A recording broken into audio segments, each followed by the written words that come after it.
오늘 우리에게 주시는 하나님의 말씀 함께 읽도록 하겠습니다.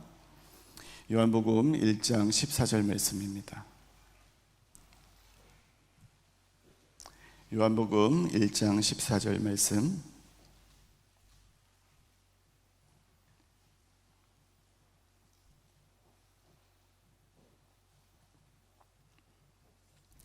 다 같이 한 목소리로 읽도록 하겠습니다. 시작. 말씀이 육신이 되어 우리 가운데 거하심에 우리가 그의 영광을 보니 아버지의 독생자의 영광이요 은혜와 진리가 충만하더라. 아멘.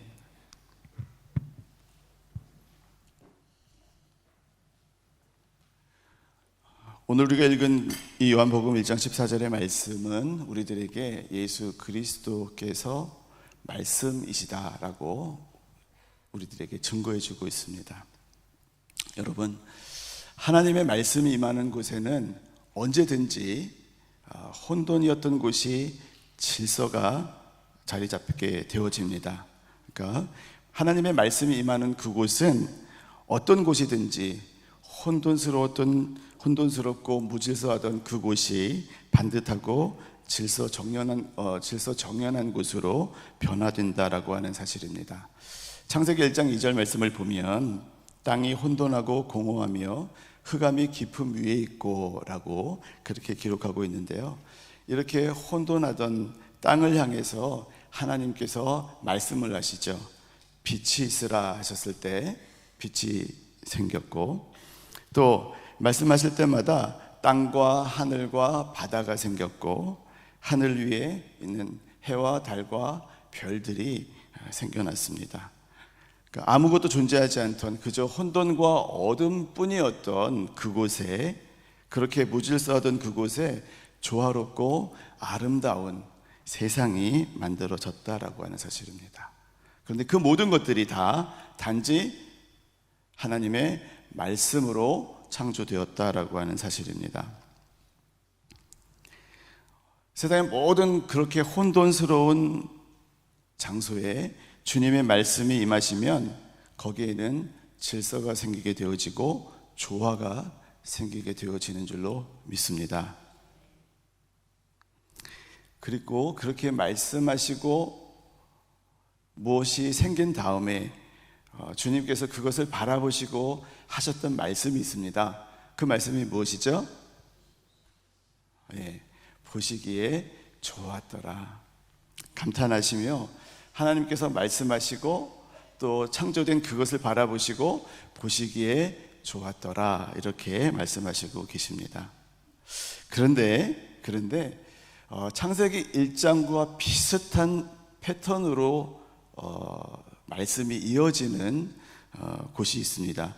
출애굽기 40장을 보면 거기에는 장막을 만드시는 장면이 나옵니다. 성막을 완성하는 장면이 나오는데, 성막의 그 부분들이 어떻게 만들어졌는지를 구체적으로 진술하고 있는데요, 거기를 보면 보시기에 좋았더라, 창세기 1장에 나왔던 보시기에 좋았더라 라고 하는 그 문구처럼 중간중간에 마치 우리 찬양하는 찬양의 후렴구가 있는 것처럼 계속해서 반복되어지는 말씀이 있습니다. 우리 19절 말씀을 한번 같이 읽어볼까요? 19절 말씀만 같이 한번 읽어보도록 하겠습니다. 시작. 또 성막 위에 막을 펴고 그 위에 덮개를 덮으니 여호와께서 모세에게 명령하신 대로 되니라. 아멘. 21절 말씀을 읽어볼까요? 근데 이 21절 말씀은 방법을 좀 달리해서 읽어보도록 하겠습니다. 앞부분은 제가 읽고 뒤에 색깔이 다른 글씨로 기록되어져 올려드린 부분은 여러분들이 읽으시면 되겠습니다. 또 그 궤를 성막에 들여놓고 가리개 휘장을 늘어뜨려 그 증거궤를 가리니, 아멘. 23절 말씀도 같은 방법으로 읽겠습니다. 또 여호와 앞 그 상 위에 떡을 진설하니, 이 패턴이 25절에도 27절에도 29절에도 32절에도 동일하게 등장합니다. 그 동일한 패턴이 뭐라고요? 예, 여호와께서 모세에게 명령하신 대로 되니라. 하나님께서 말씀하신 것을 모세가 듣고 또 백성들에게 전하고 백성들이 그것을 그대로 순종해서 성막을 만들어냅니다. 이 장면을 바라보면서 하나님께서는 어쩌면 혼자서 천지 만물을 창조하셨던 창세기 1장보다도 어쩌면 훨씬 더 기뻐하셨을 것 같습니다. 왜냐하면 창세기 1장에서는 온 천지 만물을 혼자 만드셨거든요. 그런데 이 출애굽기 40장에서 성막을 만드실 때에는 하나님께서 말씀하시고 모세가 듣고 백성들에게 전하고 백성들은 순종해서 성막을 만들었습니다. 그러니까 삼자가 연합해서 같이 만들었다라고 하는 것입니다. 그러니까 하나님께서 당신의 형상대로 만든 우리 인간과 협업해서 함께 만들기를 하셨다라고 하는 사실입니다. 그리고 그 결과물로 하나님께서 거하실 성막이 만들어졌다라고 하는 것이죠.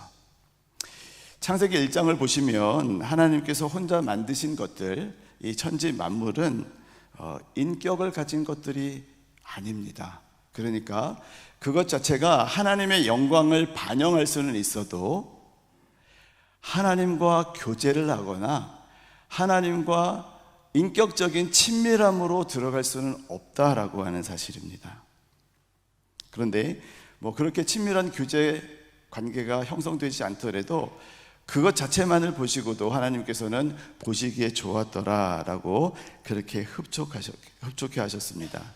그런데 이번에 이 성막을 만들 때에는 하나님께서 당신이 당신의 형상대로 만든 마치 자식과 같은 존재인 사람과 같이 성막을 만드셨다라고 하는 사실입니다.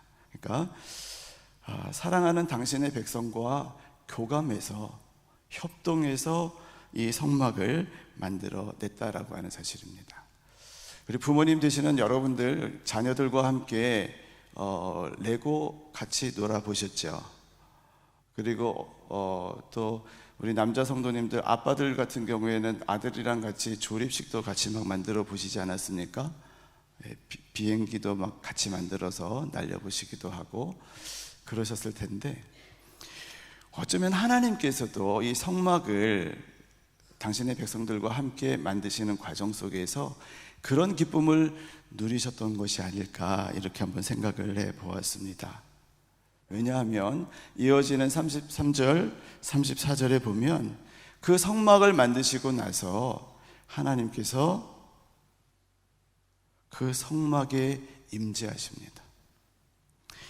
여호와의 구름이 회막에 덮이고 여호와의 영광이 성막에 충만하매 하나님께서 그 성막에 임재하셨다라고 하는 사실입니다.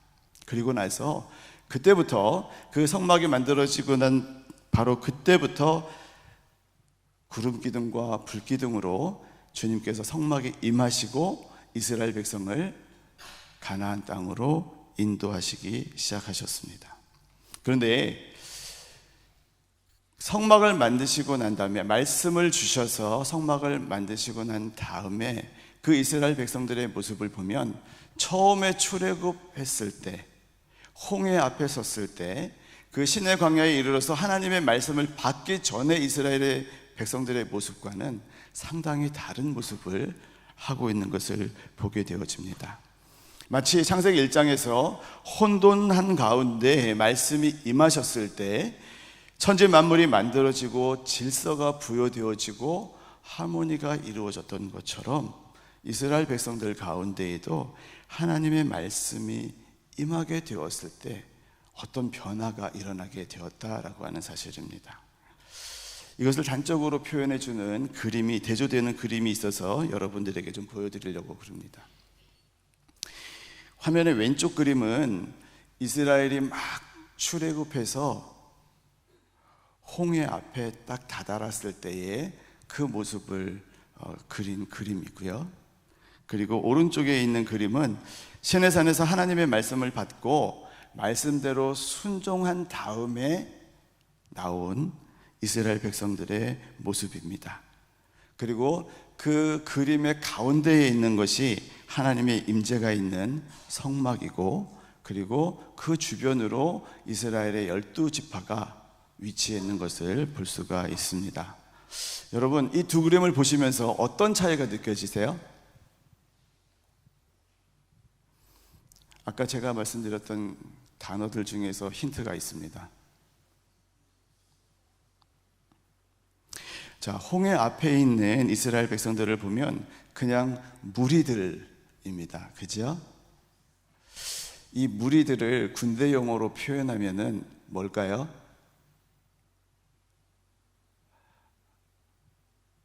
오합지졸입니다. 네. 그런데 신의 광야에서 하나님의 말씀을 받은 후에 하나님의 말씀이 임하고 하나님의 말씀대로 순종했을 때 그들의 모습이 어떻게 바뀌었습니까? 오와 열을 갖춘 군대의 모습이었습니다. 다음 슬라이드를 보여주세요. 이 다음 그림은 구름 기둥의 인도를 따라서 이스라엘 백성들이 행진할 때의 그림입니다. 행진할 때도 무질서하게 이동한 것이 아니라 하나님의 계명이 담겨 있는 언약궤, 이 언약궤를 선두로 해서 지파별로 질서정연하게 행진하는 것을 볼 수가 있습니다. 이스라엘 백성들이 처음에 출애굽했을 때 막 애굽 군대에 쫓기면서 막 무질서하게 그 애굽 땅을 나오는 그 장면하고는 또 너무나 대조적인 그런 장면이지요. 하나님의 말씀이 임하면 그곳이 어느 곳이든지 간에 질서가 있게 되어지고 조화를 이루게 되어지고 아름다운 질서가 형성된다라고 하는 사실입니다. 저희 가정 선교지에서 교회 개척도 하고 또 현지인들과 함께 살면서 공동체 사역도 했습니다. 공동체 사역을 한 이유는 일주일에 한 번, 그리고 주중에 한 번 만나서 제자 훈련하고 또 일주일에 한 번 예배 드리는 것으로는 도무지 변화를 기대할 수가 없었기에 공동체 사역을 했습니다. 같이 살았어요, 현지인들이랑. 그래서 새벽에 새벽 예배 드리고 저녁에는 제자 훈련하고 매일매일 같이 생활을 하면서 부대끼다 보니까 거기에서 변화가 생기더라고요. 근데 처음에 이들이 함께 저희들과 살았을 때 모습이 어땠겠습니까? 이렇게 서로 이렇게 무질서하게 설거지하는 것 때문에도 또 청소하는 것 때문에도 너가 했느니 내가 했느니 너가 2번 했느니 내가 3번 했느니 그러면서 그렇게 사소한 일로 엎치락 뒤치락 하면서 부대끼면서 그 부대낌 속에 말씀이 임하게 되어지니까 그 공동체 안에 들어온 현지인들의 모습이 바뀌게 되어지더라고요. 조화가 생기고 질서가 생기고 관계가 부드러워지는 것을 경험했습니다. 하나님의 말씀이 임할 때, 하나님의 임재가 임할 때 그곳은 반드시 변화되게 되어지게 된다라고 하는 사실입니다. 근데 이스라엘 백성들이 하나님의 말씀 그리고 하나님의 임재를 따라서 행진할 때, 그 광야 길을 걸어갔을 때 그저 하나님께서 그들을 길만 인도하는 가이드 역할만 하셨던 것이 아니라 이 이스라엘 백성들은 광야 한복판에서 하나님의 세밀한 돌보심의 손길을 경험하게 됩니다. 만나와 메추라기로 먹었고요, 구름 기둥과 불 기둥으로 걸음걸음 인도하심을 경험했고요, 물이 없어서 갈할 때 반석에서 물이 나오는, 그래서 그 가란 목을 축이게 되어지는 경험을 하게 되었습니다. 그리고 광야 여정을 다 마치고 나서 하나님은 모세를 통해서 이제 가나안 땅을 저 건너편에 두고 모세를 통해서 이스라엘 백성들에게 이렇게 말씀하셨습니다. 신명기 8장 4절 말씀인데요. 이 40년 동안에 내 의복이 헤어지지 아니하였고 내 발이 부르트지 아니하였느니라.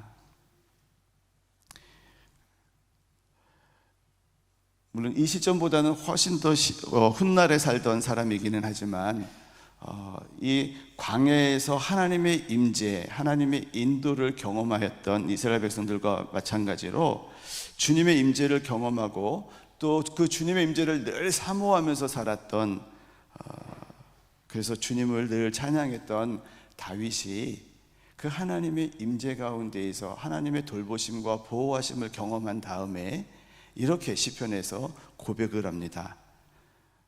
여호와는 나의 목자시니 내가 부족함이 없으리로다. 그가 나를 푸른 초장에 누이시며 쉴 만한 물가로 인도하시는도다. 내 영혼을 소생시키시고 자기 이름을 위하여 의의 길로 인도하시는도다. 내가 사망의 음침한 골짜기로 다닐지라도 해를 두려워하지 않을 것은 주께서 나와 함께 하심이라. 주의 지팡이와 막대기가 나를 안위하시나이다. 주님의 임재 가운데 있는 사람, 주님 안에 거하는 사람은, 그 사람은 주님으로부터 공급을 받기에 부족함이 없을 줄로 믿습니다. 하나님께서 공급하시고 보호하시고 인도하시기에 그 사람에게, 하나님의 임재 가운데 머물러 있는 사람에게는 어떠한 두려움도 근심도 염려도 없다라고 하는 사실입니다. 이 시편 23편을 고백한 다윗은 그래서 골리앗 앞에서도 담대했습니다. 이스라엘 군대 중에 블레셋 군대와 이스라엘 군대가 양쪽 진영에서 대치하고 있는 와중에 아무도 이스라엘 군대 편에서 골리앗 앞에 대적해 나가지를 못했습니다. 그때 우리가 잘 알다시피 소년이었던 다윗이 나서서 골리앗 앞에서 이렇게 외쳤지요. 너는 칼과 창과 단창으로 내게 오거니와 나는 만군의 여호와의 이름으로 내게 나아가노라.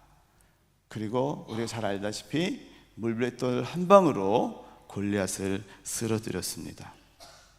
여러분, 당시에 이스라엘의 그 군대에 그 블레셋과 대치하고 골리앗이 나와서 막 이스라엘 군대를 조롱하고 하나님을 모욕할 때 그 이스라엘 군대에 물맷돌을 던질 수 있었던 사람이 있었을까요? 없었을까요?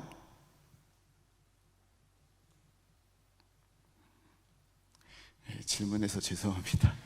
피곤하신데 여러분, 당시의 고대 근동 국가들에는 이 물맷돌은 전쟁에서 빼놓을 수가 없는 무기였습니다. 그래서 이스라엘 군대에 있었을까요? 없었을까요? 있었지요. 당연히 있었습니다. 그리고 아예 그 물맷돌 부대를 따로 양성하기도 했다고 합니다. 그러니까 골리앗과 대치하는 그 와중에 그 이스라엘 군대 중에는, 군인들 중에는 다윗 말고도, 소년 다윗 말고도 물맷돌을 던질 수 있는 사람이 있었다라고 하는 사실입니다. 그런데 왜 못 나갔을까요? 두려웠기 때문입니다. 두려웠기 때문에 골리앗 앞으로 나갈 수가 없었던 거죠. 여태까지 훈련하면서도 자기 힘을 의지했기에, 자기 힘을 의지하는 사람은 자기 힘보다 센 사람이 나오면 어떻게 됩니까? 두려워할 수밖에 없습니다. 그런데 다윗은 어떻게 그렇게 골리앗을 상대할 수 있었습니까? 답이 나왔죠? 하나님을 의지했기 때문입니다. 골리앗을 상대하기 전에 사울 앞에 가서 내가 가서 저 골리앗을 대적하겠습니다 라고 했을 때 사울이 다윗에게 이렇게 말했습니다. 너 상대가 안 돼. 너는 아직 어리고 저 골리앗은 어렸을 때부터 용사였어 라고 그렇게 이야기합니다. 그런데 이 말을 들은 다윗이 사울에게 어떤 이야기를 합니까? 주의 종이 아버지의 양을 지킬 때에 사자나 곰이 와서 양떼에서 새끼를 물어가면 내가 따라가서 그것을 치고 그 입에서 새끼를 건져내었고, 그것이 일어나 나를 해하고자 하면 내가 그 수염을 잡고 그것을 쳐 죽였나이다. 여러분, 이 다음 말이 굉장히 중요한 말씀입니다. 그러고 나서 하는 고백이 여호와께서 나를 사자의 발톱과 곰의 발톱에서 건져내셨습니다. 내 힘으로 이겼다고 이야기하는 겁니까? 아닙니다. 물론 하나님은 보이지 않게 역사하셨지만 하나님께서 나와 함께 하셨기에, 하나님께서 나를 지키시고 보호하셨기에, 사자의 발톱과 곰의 발톱에서 나를 지켜주셨기에 내가 건져짐을 얻었습니다. 주님이 하셨습니다 라고 그렇게 고백하는 것입니다. 다윗은 한가로이 풀밭에서 양떼를 칠 때에도, 그리고 사자나 곰이 나타나는 그 위기의 상황 가운데에서도 주님의 임재 가운데 있었다라고 하는 사실입니다. 그것이 주님의 임재 가운데 있었다라고 하는 그 사실이 다윗이 다윗되게 만들었습니다.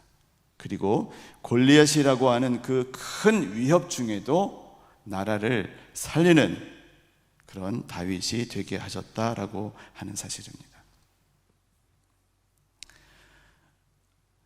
골리앗의 도전 앞에서 나서지 못하고 두려워 떨던 이스라엘 군인들, 여러분, 그들은 다윗이 알았던 그 하나님을 몰랐을까요?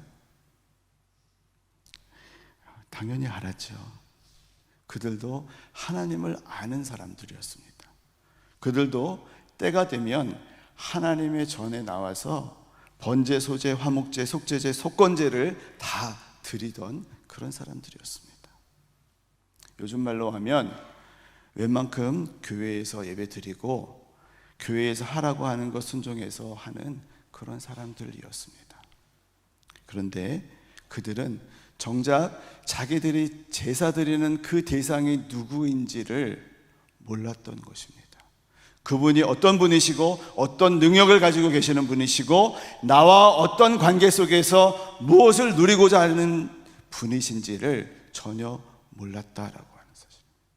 그저 하라고 하니 예배드리고 제물 드리는 그것으로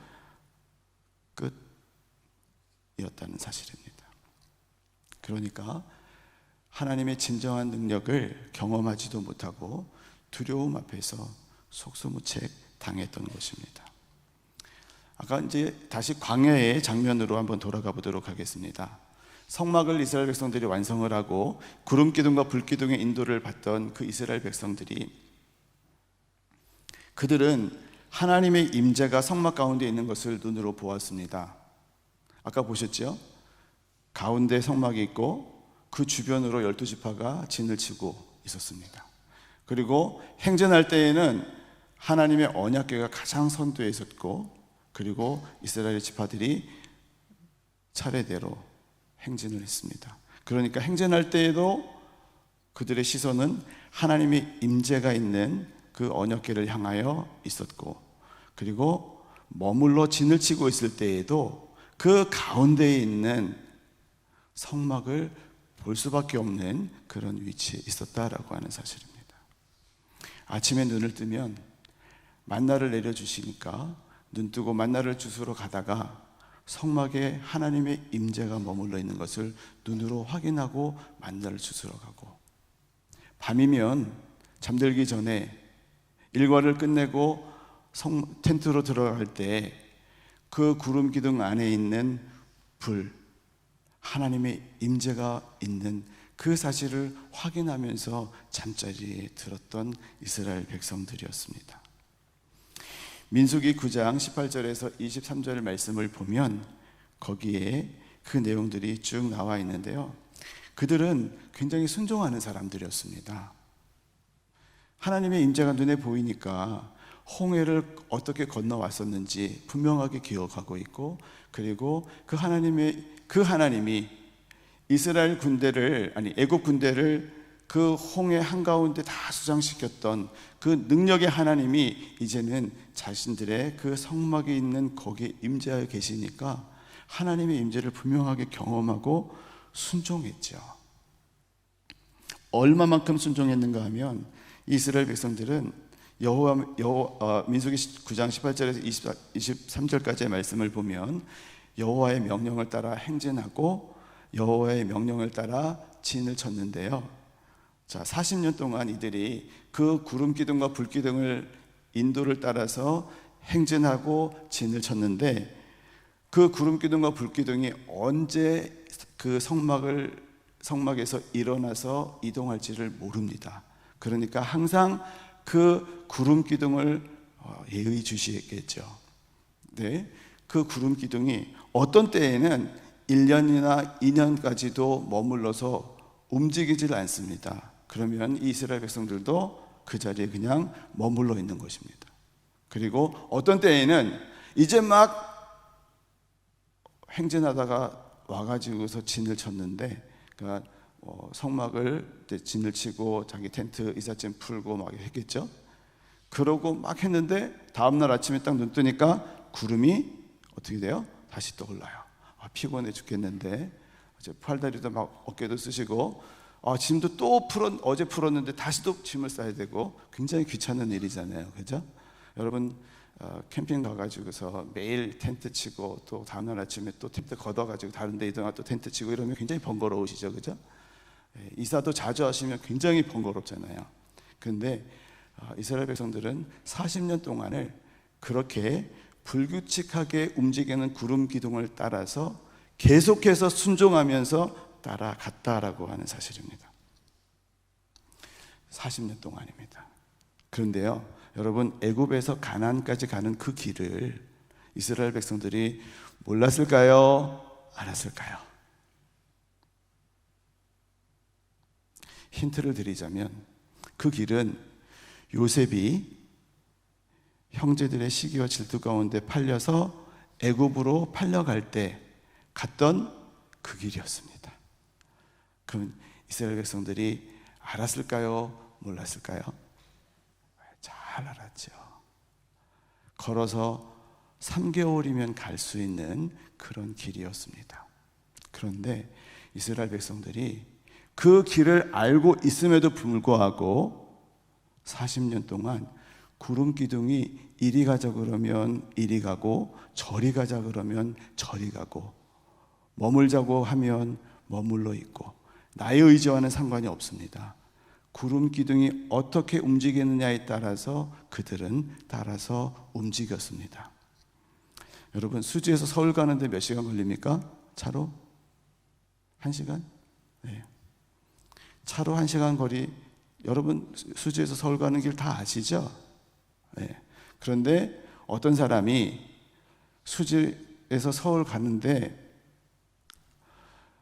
대구, 부산, 광주 찍고 서울 가라 그러면 여러분들 어떻게 하시겠어요? 네. 무시하고 그냥 바로 1시간 거리 선택해서 그 길을 선택해서 가시겠죠. 이스라엘 백성들은 어떻게 했습니까? 그 길을 알고 있음에도 불구하고 구름 기둥이 인도하는 대로 갔습니다. 하나님이 이끄시는 대로 순종했다라고 하는 사실입니다. 보통 수준의 순종이 아니라고 하는 사실입니다. 그런데 그런 그들이 눈앞의 상황에서 휘둘리고 하나님 앞에서 원망하고 불평했습니다. 그렇게 40년 동안 순종했던 그들이 가나안 땅에 들어가서는 이방 땅에 있는 우상들을 섬기기 시작했습니다. 왜 그랬을까요?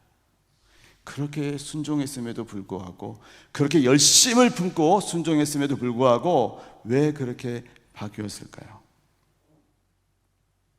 여러분, 그 이스라엘 백성들에게는, 그리고 그 골리앗 앞에 두려워 떨었던 번제, 소제, 화목제, 속죄제, 속건제 다 하나님 앞에 드렸던 그 이스라엘 군인들이 두려움에 떨면서 골리앗을 대적하지 못했던 이유도 마찬가지입니다. 그들에게 있어서는 하나님의 임재라고 하는 것은 내 육신의 눈으로 보이기는 하지만 하나님의 임재는 내 자아라고 하는 이 경계선 바깥에 있었기 때문입니다. 나 따로, 하나님 따로라고 하는 사실입니다. 자아로 똘똘 뭉친 그 이스라엘 백성들의 마음의 중심은 전혀 바뀌지 않았다라고 하는 사실입니다. 겉으로 눈에 보이는 대로 구름 기둥이 인도하는 대로 순종하는 모습은 보였지만 그들의 마음의 중심은 여전히 자아로 똘똘 뭉쳐 있었다라고 하는 사실입니다. 제가 선교지에 있었을 때 교회에 나오던 현지인 가정 중에 자폐아를 두었던 가정이 있었습니다. 전혀 몰랐다가 그 아이가 3살 정도 되었을 때 자폐 판정을 받았습니다. 귀엽고 굉장히 똘똘했던 아이였는데 너무너무 안타까웠어요. 한 해 두 해 자라면서 부모가 아이와 함께 예배의 자리로 나오는 것이 굉장히 부담스러워지기 시작을 했습니다. 감사하게도 예배에 일단 나오기만 하면 같이 예배 드리면 아이가 안정되어지는 것이 눈에 보이는데, 그런데 예배의 자리로 나오기까지가 너무 어려웠던 거예요. 버스 타고 오는 동안에 아이가 버스 안에서도 소리 지르고 난리를 칩니다. 거리를 걸으면서도 전혀 통제가 되지를 않습니다. 그런데 이런 것들은 그 부모에게 그렇게 크게 고통이 되어지는 것이 아니에요. 그 부모에게 가장 큰 고통은 한 가지였습니다. 분명히 내 아이인데 이 아이가 부모를 알아보지를 못해요. 엄마가 자기 배 아파가지고 낳은 자식인데 그 자식이 엄마를 알아보지를 못해요. 눈도 잘 마주치지를 못합니다. 말을 해도 알아듣지를 못해요. 그리고 본인이 원하는 것은 악다구니를 쓰면서 해야만 됩니다. 여러분, 이스라엘 백성들의 수준이 딱 그 수준이라고 하는 사실입니다. 자기 안에 갇혀서 표면적으로는 하나님의 백성, 선택받은 민족입니다. 그런데 여전히 자기 안에 갇혀서 하나님 앞에 제대로 반응하지 못하고 하나님이 무슨 말씀을 하시는지 제대로 알아듣지를 못합니다. 결국에는 자기 길로, 제 갈 길로 갔습니다. 여러분, 어쩌면 이런 모습이 바로 나의 모습이 아닐까라고 하는 것입니다. 예배도 열심히 드립니다. 주어진 봉사도 또 헌금 생활도 열심히 잘합니다. 겉모습은 그리스도인임에 분명합니다. 그런데 정작 있어야 할 그 주님의 임재가 내 안에 있는가라고 하는 것입니다. 주님의 영광, 그 주님의 영광이 내 안에 있는가라고 하는 사실입니다. 여러분, 세술세부대 이 컨퍼런스를 통해서 잠들어 있는 우리들의 심령이 깨어나기를 주님의 이름으로 축복합니다. 멀어져 있던 주님과의 관계가 온전하게 회복되어지기를 주님의 이름으로 축복합니다. 고린도전서 3장 16절 말씀에 이렇게 사도 바울을 통해서 우리들에게 도전합니다.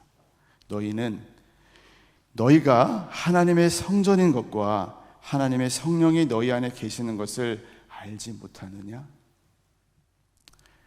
주님께서 우리 심령을 당신이 거하시는 성소 삼으셨습니다.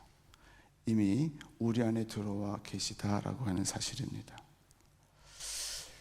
우리의 모든 인간적인 노력들을 다 내려놓기를 원합니다. 주님은 우리의 어떠함이 아니라 완전하신 주님의 십자가 은혜 가운데 우리가 반응하고 그 주님 앞에 나아오기를 기대하고 간절히 원하시고 계십니다. 우리 시간 함께 찬양하고 좀 기도하기를 원합니다. 이스라엘 백성들이 말씀에 순종해서 말씀대로 성막을 만들었을 때 구름이 회막 위에 덮이고 여호와의 영광이 충만했던 것처럼 주님, 우리 심령 가운데 임하여 주십시오. 마음의 문을 활짝 엽니다. 주님, 우리의 심령 가운데 임하여 주시고 주의 영광으로 충만케 하여 주시옵소서. 우리 시간에 간절한 마음으로 찬송가 20장 큰 영광 중에 계신 주 함께 찬양하도록 하겠습니다.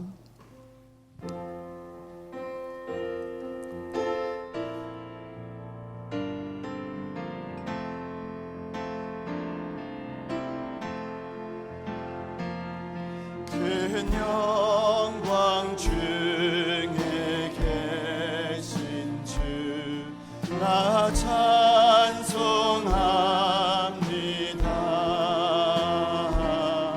영원히 계신 주 이름 나 찬송합니다.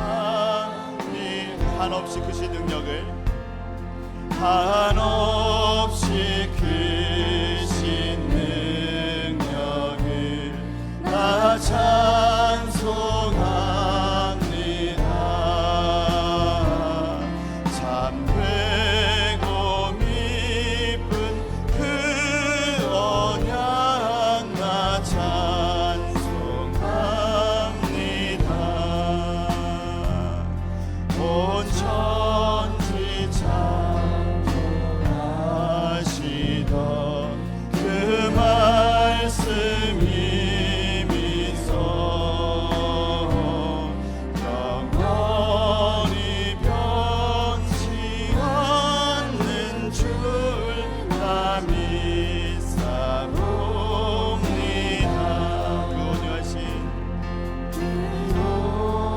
유하신 주 음성 날 불러주시고 그 품에 부어 주시니 나 찬송합니다.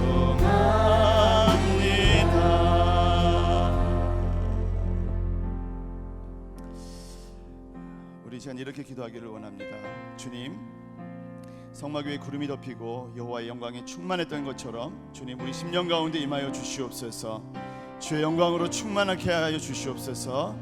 온 천지 만물을 창조하시던 그 말씀, 살아 역사하시는 그 능력의 말씀을 하나님 이 시간 우리 심령 가운데 허락하여 주시옵소서. 주님의 이름 크게 두 번 부르시고 기도하도록 하겠습니다. 주여, 주여. 거룩하신 아버지 하나님, 우리의 심령 가운데 주의 말씀 허락하여 주시옵소서.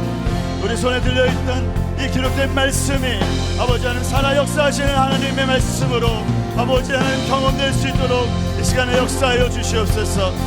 아버지 하나님, 이 집회를 통하여서 아버지 하나님 살아 역사하시는 그 말씀이 자 충만하던 우리의 낡은 옛 부대를 완전히 찢어버리게 하여 주시고 하나님 주님의 말씀으로 새 부대가 되게 하여 주시옵소서.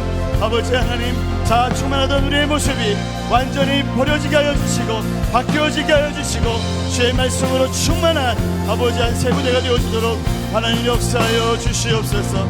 그래 아버지 하나님, 온 천지 만물을 창조하시던 그 말씀이 아버지 하나님 우리 심령을 새롭게 하여 주시고 아버지 하나님 우리 안에 있는 묵은 땅을 갈아엎게 하여 주시고 아버지 하나님 새로운 피조물로 아버지 하나님 주님 세수를 받아 누릴 수 있는 아버지 하나님 새 부대가 되게 하여 주시기를 간절히 원하고 기도합니다.